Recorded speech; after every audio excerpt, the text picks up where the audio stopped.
Hi, this is Sonia from An Enthusiastic Reader. Today is March 3rd, 2020. It's Super Tuesday. The world's having a pandemic panic.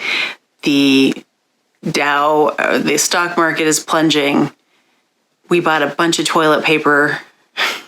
And I'm here to tell you what I read in February and what I plan to read in March if all goes according to plan. First, I wanted to thank you so much for subscribing. I have some new subscribers, so thank you for clicking the box and for watching my videos. I do truly appreciate it. So that's what I have to say about that. Thank you, thank you, thank you. I want to just go run through the list of the books that I completed in February.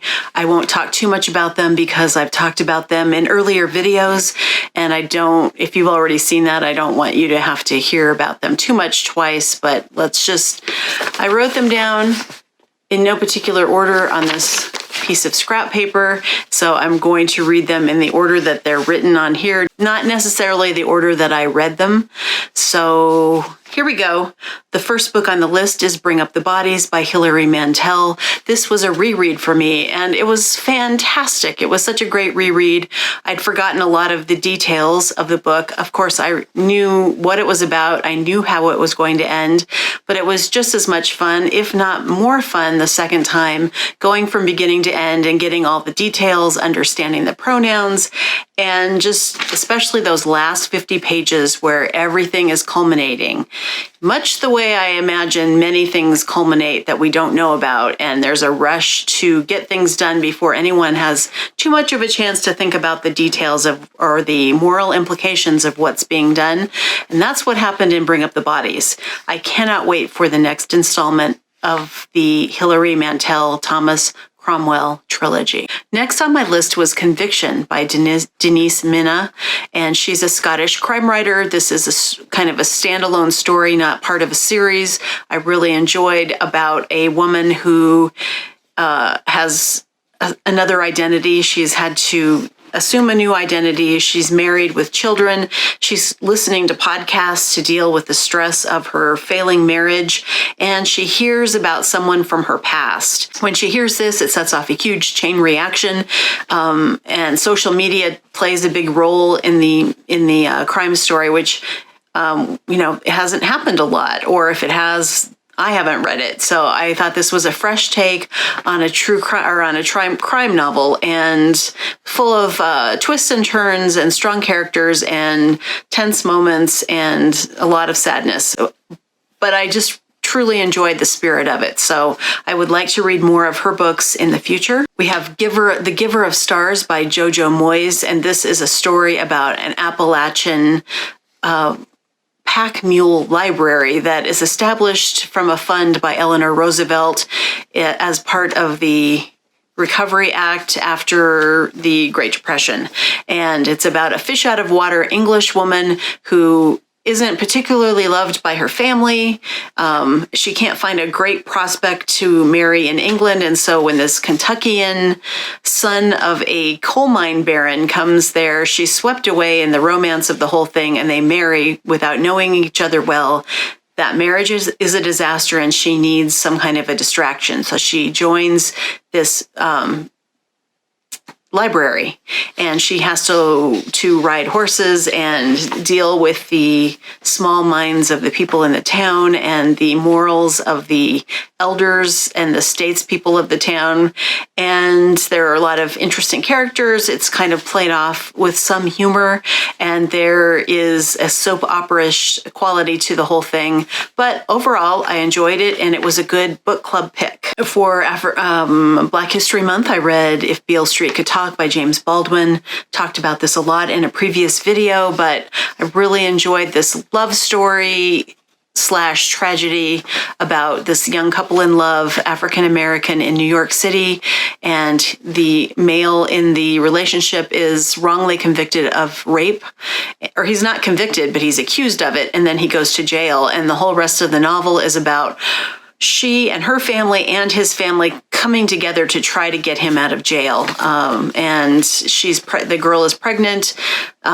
It's got Baldwin's really fine writing and very tender moments, full of emotion and pathos and jealousy and just the agitation of being unfairly convicted. So highly recommend for a slice of life written in the 70s and kind of showing that a slice of life of America that still reverberates today. There is a short story collection by Danielle Evans called Before You Suffocate Your Own Full Self. And this is a book of short stories, a contemporary, about African-American young people, many of whom are in love situations, trying to just figure out and navigate this crazy world and the relationships between they and their families and their loved ones.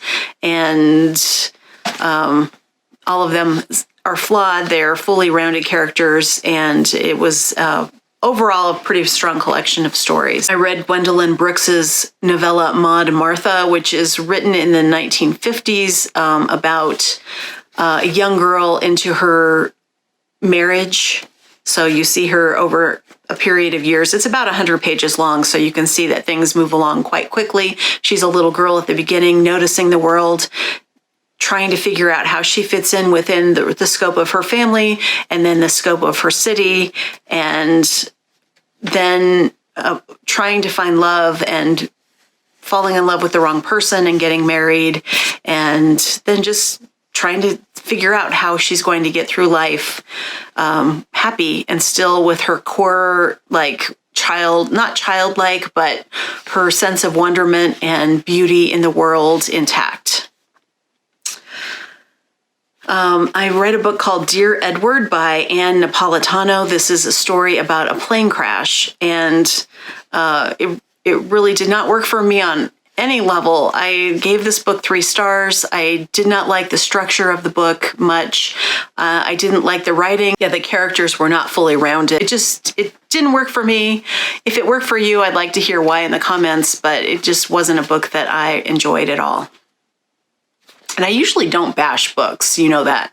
But I did want to just, for the record, note that I read it and didn't love it. I'm still reading Lost in the City by Edward P. Jones. We're just over halfway through this book of just exquisite.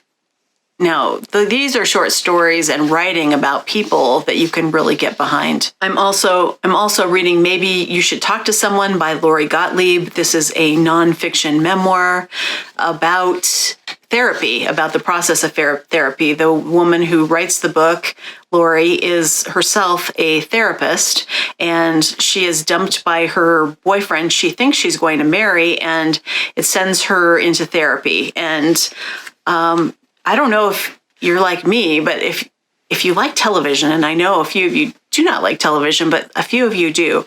And if you've ever watched like the HBO series In Treatment or the HBO series Tell Me You Love Me, where you're in a therapy session with a couple or with a patient, and you get to hear the interaction between the therapist and the patient and hear what goes on inside the session.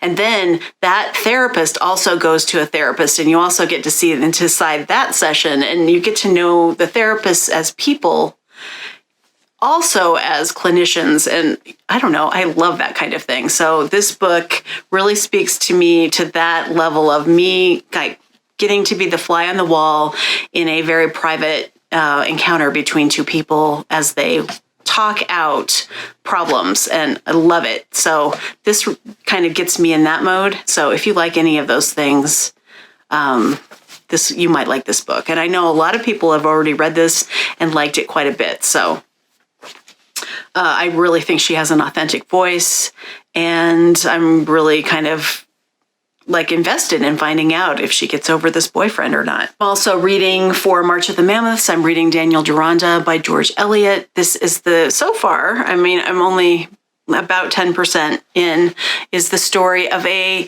beautiful, headstrong girl who doesn't really want to be married, or she just doesn't want to fit into the mold of what a traditional 1850s-ish girl is expected to do. She's very kind of cavalier. Everyone kowtows to her because she's very beautiful and she's smart and she's accomplished. Her family's in the very first chapter is ruined. So they have to appeal to an aunt and uncle to take the family in, and she has a bunch of sisters and she doesn't regard them very highly, but she just wants to be herself in this new neighborhood. And she's asserting herself. And so I'm not sure if George Eliot is saying this is good or bad, or if she will have a big fall, or what will exactly happen to this girl, Gwendolyn. But, if you liked Middlemarch and you like that writing, this is exactly that same kind of keenly observed world of a small, little village, and all of the rules that people set up for the young people to conform to. So, typical Elliot, and quite enjoyable so far. For March, I have a pretty ambitious TBR set up. I want to finish the books I'm reading, so I just started Danielle Deronda. That's very long. It's almost 800 pages. And I want to read Weather by Jenny Offill. I want to read Real Life by Brandon Taylor. That's a campus African-American gay protagonist, and I guess what happens to him over a weekend. And I'm really excited about that. I follow Brandon Taylor on Twitter, and he is a fantastic tweeter. So for one of my book clubs, we're going to read a book called Night Boat to Tangier by Kevin Barry. So this will kind of cover an Irish themed book. I really know nothing about it, but we all agreed on it. It sounds pretty good, so I will be reading that.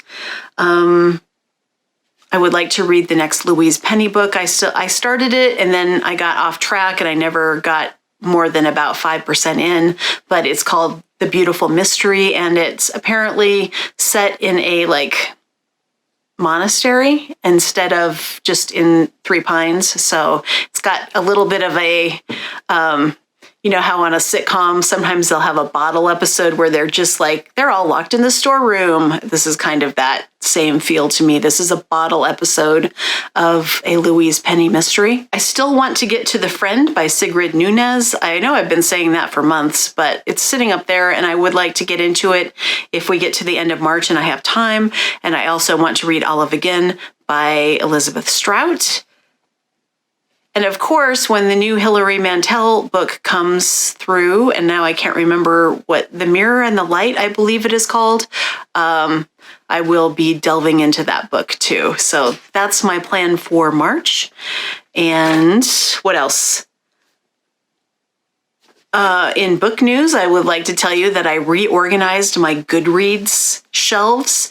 If you didn't know this, you know how when you go to Goodreads and you have to select to be read, currently reading, or read as a primary bookshelf, and then you can also shelve it on other bookshelves. But they have changed that so that you can create your own primary bookshelf.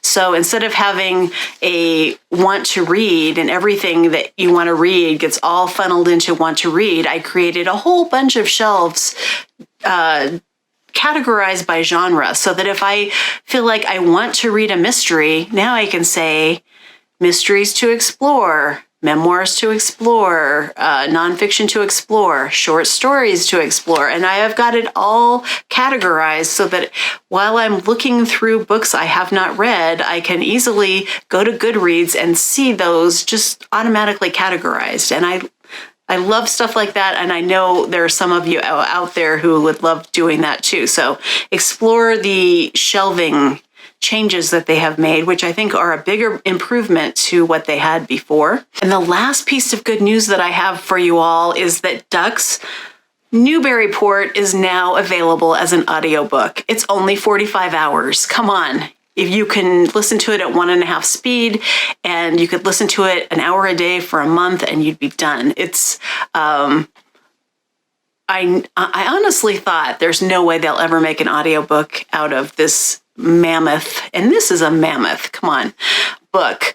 Not for everyone, but definitely a book that just totally resonated with me, and I still think about it, and I'm still lucky enough to be talking about it with a couple of people and who have read it and have finished it, and we're just really enjoying having a little Voxer discussion about the ins and outs of Duck's Newburyport. I think if you are interested in a novel of our time, this would be the time to read it. So I see that I have like 18 minutes of footage here. I hope I can get it down to about 12 minutes, but I wanted to just check in, say hi, and I'm still here, and wanted to say hi to everyone who has recently subscribed.